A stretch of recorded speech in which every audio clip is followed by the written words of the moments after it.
Bathroom வர மாதிரியான ஒரு உணர்வு ஏற்படுறதுக்கு என்ன காரணம், இது ஏன் இந்த மாதிரி வருது அப்படின்னா, அதுக்கு முன்னாடி இதை வந்து கேஸ்ட்ரோகோலிக் ரெஃப்ளெக்ஸ் அப்படின்ற மாதிரி சொல்லுவாங்க.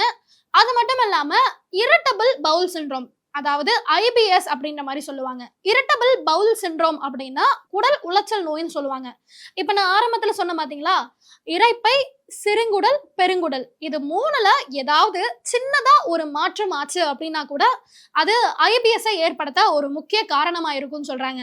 இந்த ஐபிஎஸ் டூ டைப்ஸா பிரிக்கிறாங்க. IPS irritable bowel syndrome constipation, irritable bowel syndrome diarrhoea, அதாவது ஐபிஎஸ்சி, ஐபிஎஸ்டி. இந்த கான்ஸ்டிபேஷன்ல என்ன மாதிரி இருக்கும் அப்படின்னா, சாப்பிட்ட உடனே மோஷன் வர மாதிரி ஒரு உணர்வு இருக்கும். ஆனா நம்ம ரெஸ்ட் ரூம்ல போய் உட்கார்ந்தோம்னா மோஷன் வராது, ஒரு மாதிரி ஒரு மலச்சிக்கலை ஏற்படுத்தும். அதுதான் வந்து கான்ஸ்டிபேஷன். ஐபிஎஸ்டி, ஐபிஎஸ்டில வந்து அடிக்கடி லூஸ் மோஷன் ஆகும். அப்பதான் சாப்பிடுவோம், சாப்பிட்ட உடனே லிக்விட் ஃபார்ம்ல லூஸ் மோஷனா நம்ம சாப்பிட்ட சாப்பாடு எல்லாமே போயிடும்.